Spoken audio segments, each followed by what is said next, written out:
Then go and stand behind. Your question.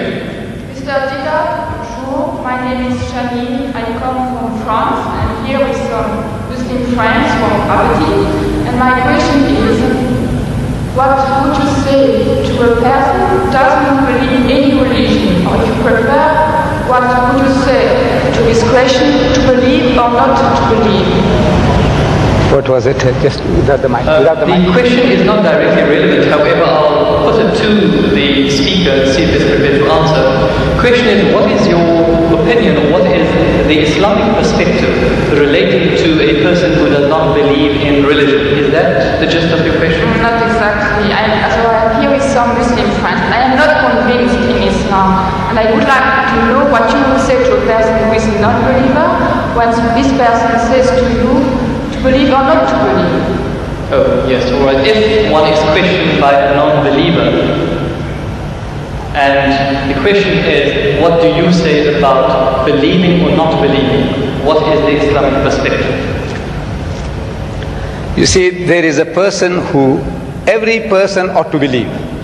He believes in something, right or wrong.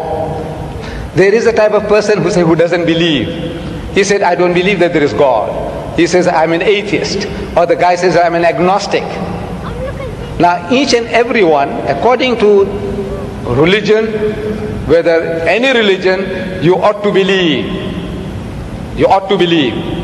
If you don't believe, then you are a non-believer. You are against the laws and commandments of God. So as such, you will perish. That person who says there is no God, he is going to perish. The one who says I don't care whether there is or there isn't, he is going to perish. Or you have the wrong concept of God, also you will be punished. According to your understanding, your capacity, your opportunities. There is a type of person who might not have heard the name Jesus. Will God question him? It's unjust, it's unfair. The lunatic, the child, will God question him? Why didn't you believe in my son, Jesus? No. Why didn't you believe in Muhammad? No. You see, each person will be judged according to his understanding, according to his opportunity, his know-how, and the message having reached him or her. So as soon as the message is delivered to you, and you can see the truth, but for some worldly reasons, maybe to please the family, please my people, please this, please that, you said, no, I will not accept the truth. In other words, the person has already been judged in that case. There is no hope for such a person. But there is a type of person who might be ignorant and had never had an opportunity. Like the South Sea Islander. Let's say he never heard about Jesus, he didn't hear about Muhammad, he didn't hear about anything. But he was leading a life according to his norm, according to his standards. God will judge him according to his standards, not according to the Bible, not according to the Quran. So every person will be judged according to his opportunity and his understanding.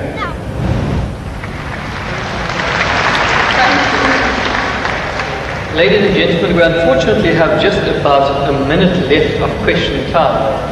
All good things have to come to an end, so we can only accommodate one further question. Mr. Diedat, I have impression that my question has been misunderstood. I didn't want to challenge you or to hurt you. I just wanted to ask you for some advice for a person who doesn't believe.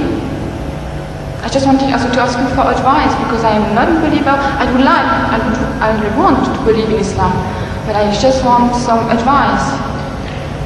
Yes,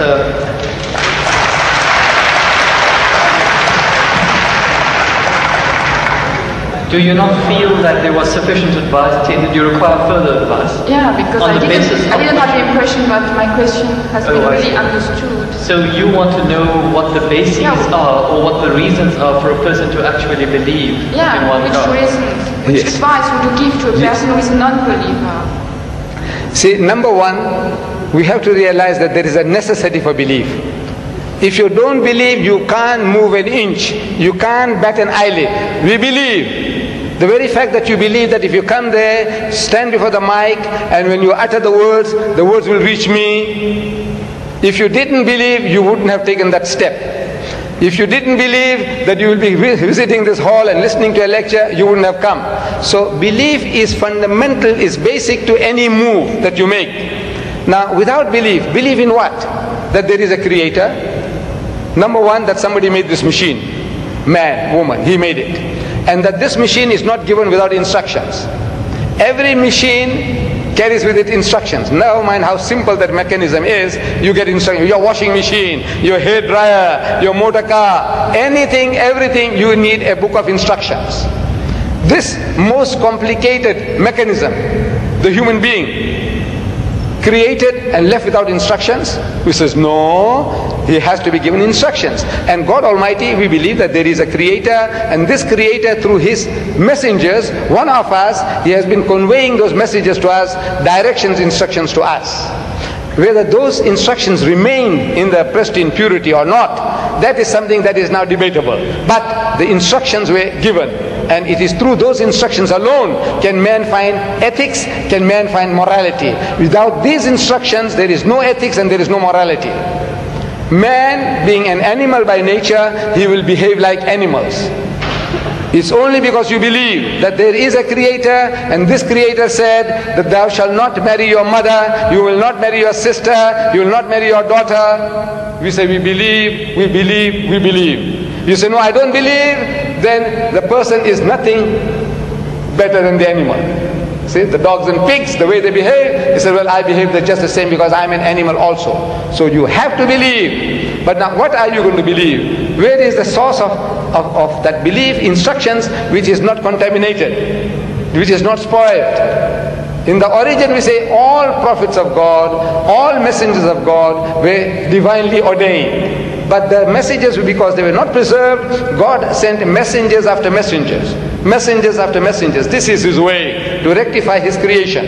And in that system of sending messengers to mankind, Muhammad was the last, the culminating point in that messengership. And he left with us this book. And if you read this book with an unprejudiced mind, if you haven't got one, I can present one to you if you haven't got it. This is an English translation of that book, the Quran, with an index. Anything that you want to know about God. Open G, God, more than 140 different references. That you say, I can't believe in God. So he reasons with you. This God of the Quran doesn't say, I'll fix you up and I'll twist your nose and I'll put you, pull out. No, no, no. He says, Awalam yara allazina kafaru. He said, how can you not believe in God? This is Kaifa takfuruna billah. So how can you not believe in Allah? Wa kuntum amwatan, seeing that you were non-existent, you were dead, and He brought you into being. Thumma yumitukum, and will cause you to die. Thumma yuhyikum, and will bring you back to life again. Thumma ilayhi turja'un, and to Him will be your return. So if you start reasoning, and you see how true the statements are, that you were non-existent. You, I, everybody, non-existent. The men of science will tell you that this earth was a molten mass. Billions of years, there was nothing on this earth, no life. The thing was all boiling, boiling, boiling. And the vapors went up and came down, and the vapors went up and came down, and over a period of millions of years, it started to cool. And then life started to germinate, and so on and so on. So there was a time when mankind was non-existent, and God brought you into being. Very true. And now you're going to die. But that is not the end. That there is something in you which is other than the body, that real you. Now that real you, which is the driver of this body of yours, will be made to account for your actions. It's only natural that this person, like Hitler, look, he got away with it. He incinerated 6 million Jews. On account of him, 40 million people died in the Second World War. He's just going to get off spot-free? If he says, no, I don't believe, and there's nothing there on the other side, that means he's free, finish. No, no, no. He will have to account for his deeds. Everyone will have to account for his or her deeds. It is a natural, sequence of our attitude and behavior. And this book explains all that. If you haven't got one, this book is yours. If you haven't got one. You got it?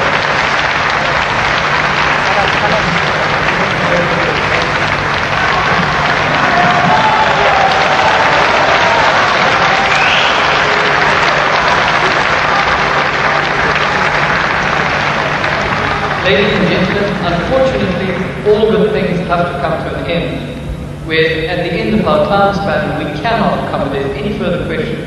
Whilst we'd like to